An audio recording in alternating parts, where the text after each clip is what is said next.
guys! Hello, everyone. Welcome back to our channel. If you're new here, I'm Megan. I'm Dwayne. And we are the Blended Family Marriage Coaches. That's who we are and what we do. If you have joined us this whole month of September, we've been talking about divorce, which is really weird because we're the marriage coaches, right? But there have been some recent really high-profile divorces from some Christians if you follow them at all.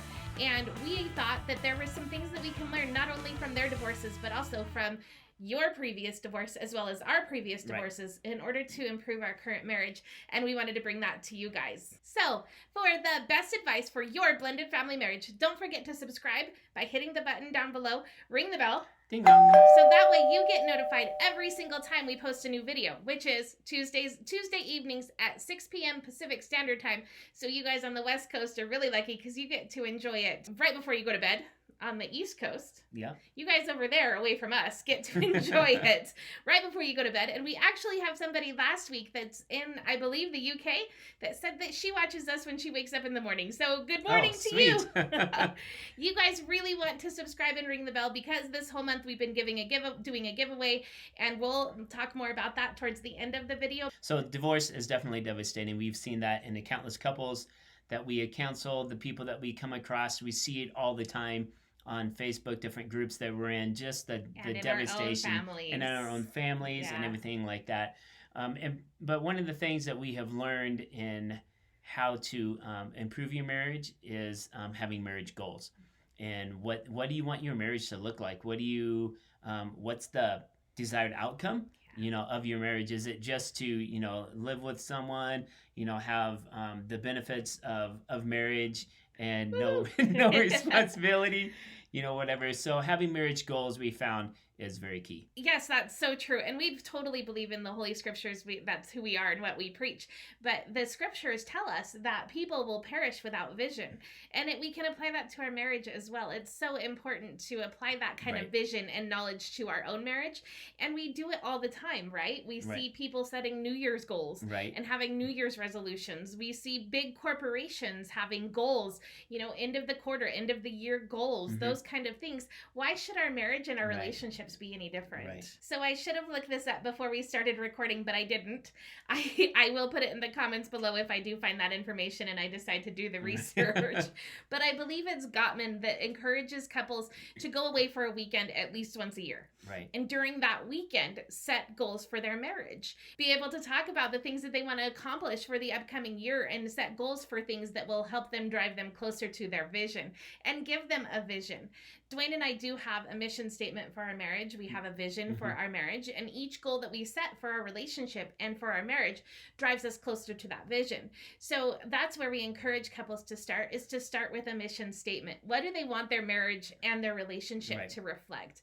For example, Dwayne and I is to be an example of what a marriage is supposed to be for our children and those around us. That is our mission statement. And most importantly for our children, because we decided early on, our children have already seen divorce. Because of the nature of our marriage, both sets of our children have already experienced divorce, and we're going to be the ones to give them the example of a godly marriage. So each goal that we set for our marriage, for our relationship, will reflect getting us closer to that mission statement. So let us know in the comments below, have you ever set a mission statement for your marriage? Have you guys had this conversation? Are you just floating around aimlessly and hoping to hit whatever target might mean success for you guys in your marriage? Let us know in the comments below. Do you have a mission statement? What is it? Have you guys discussed creating one and haven't really come to a conclusion? Let us know your thoughts on a mission statement for your marriage down below. Now we're going to jump into the 3 different types of goals that we encourage couples to set in their marriage in order to reach closer to their mission statement. So the first goal that we're going to talk about, marriage goals, is the spiritual goals. And I think that's really important for us. That's the most important part of our marriage, is the spiritual aspect of our marriage. Absolutely. And there's so much that can go into spiritual goals, but I think for us one of the first ones really is worshiping together. Making Sunday morning attending of a service of your choosing. Obviously, everyone has their own church that they attend and everything like that. But attending as a family, I think that's really important to show your children the importance, and those around you, the importance of worshiping together, the importance of, Sunday morning isn't the prepping for the NFL game time. It's, it's not the I'm gonna sleep in and just relax time. You can use that, in the afternoon or whatever. So I think attending service on Sunday morning is important. The other thing that praying together, in the evening, before you go to bed, do you pray together? Do you have those quiet conversations, about maybe something that you learned that day, or an opportunity that you had to share with someone? So those are just our personal spiritual goals. We're not saying that needs to be your spiritual goal. We encourage you to set your own. I didn't want to necessarily say they have to be this. That's true. And set these goals for you guys, because the whole objective of this practice is to set your own goals. So what does your spiritual life look like? What does it look like for you to have a healthy spiritual life? And how can you and your spouse work together in order to reach towards your mission statement?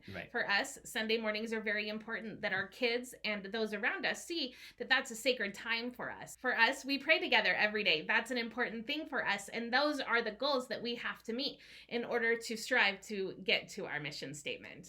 So the second goal is financial. We have to talk about finances. Yes. I know that's hard. And I know oftentimes what happens is that date nights turn into these like financial meetings, like what can we afford, what's the grocery budget, what's this, what's that, and I encourage you not to do that.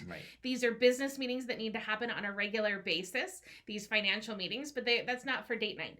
So I don't want you guys to spend a whole lot of time doing this if you do have like a weekend away, or be able to steal away for a couple of minutes on a date night. Don't spend all of your time talking about money and finances, but have financial goals. What are some financial goals that you guys can work towards together? And how does that reflect the priority of marriage? Are there different organizations that you can financially donate to? Are there savings account goals that you're trying to save up for the new car or the down payment on the new house or things like that? And how can you guys reach those goals?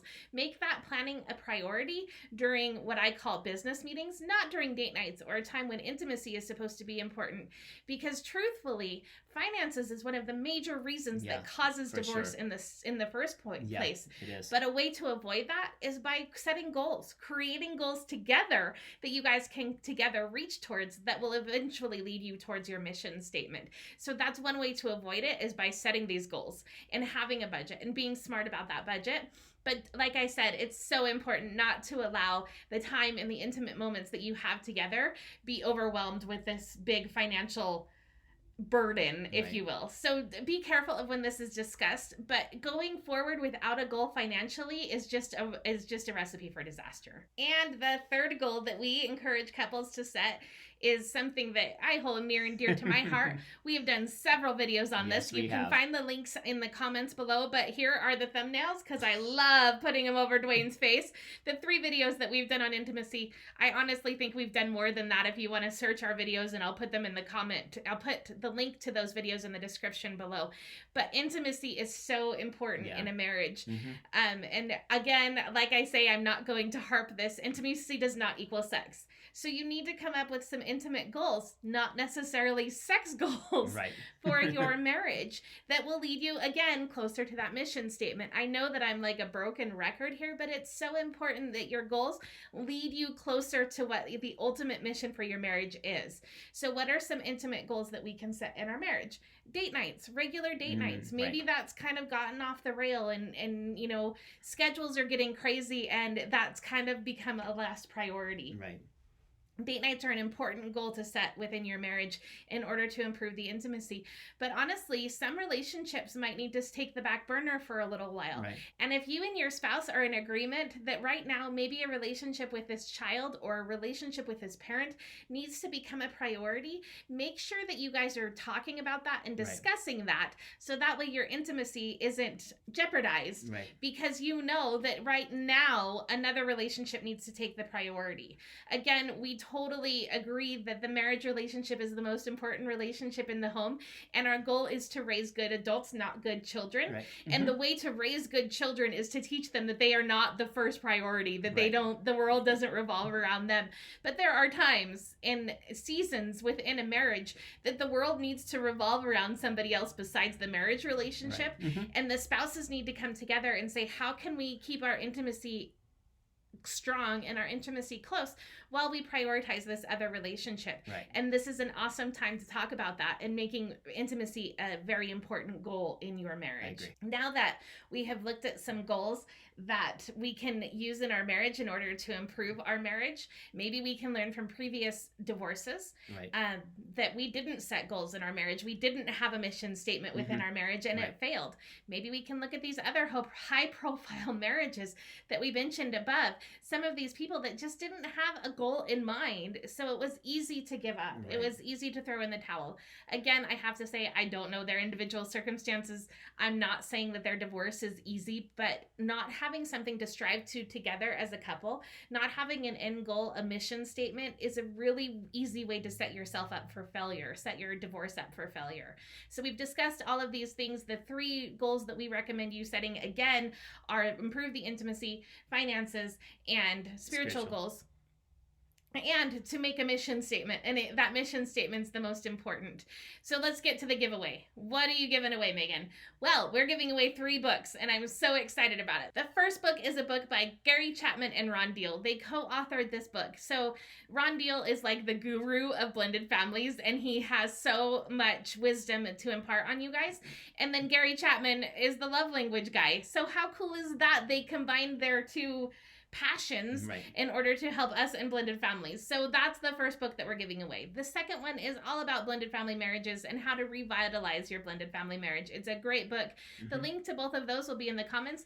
And the third book is my book. If you can look behind us, that is the painting that we had rendered in order to be the cover photo for our book. I am so excited for this to be released, you guys. We're going into pre-sales October 12th, and then it'll be released for the public November 12th. The good news is, if you win this competition, you get the book before it's even out to the general public. Woo-hoo! I know, that's so exciting. I'm so excited for this, and I'm so excited to give you guys the opportunity to win it. What you need to do in order to win it, I'm going to go through this real quick. Number 1, you need to watch all 4 videos and comment or like on all 4 videos. You need to be subscribed to our channel. You need to follow us on all of the social medias, Instagram, Facebook, all of those things. They'll be in the description below, so make sure you go and follow us. And you need to book an appointment with us. It's just a really quick appointment with us to determine whether or not we're a good fit for you, you're a good fit for us, and if you did all of those things. The link to schedule an appointment with us is in the description below. That brings me to the final thing that you guys will win if you win. You win 3 free appointments with us, and we will work towards helping you set the goals in your blended family marriage. We'll work towards you reaching your mission statement in your blended family marriage with you. So that's the 3rd, 4th, 5th thing that you win should you win our competition by doing all of those things that I mentioned below. Thank you guys so much for hanging out with us today. I know that this was a long video and I rambled towards the end, but I still appreciate you guys sticking through it with us. Don't forget to subscribe, ring the bell, ding dong, and check us out on all of the social medias. Follow us on everything, even if you don't want to win the books, which I don't know why you wouldn't. The link to the books is in the descriptions below. Also, if you don't win, you can go purchase them yourselves. Thank you guys so much. We'll see you next time. See you guys.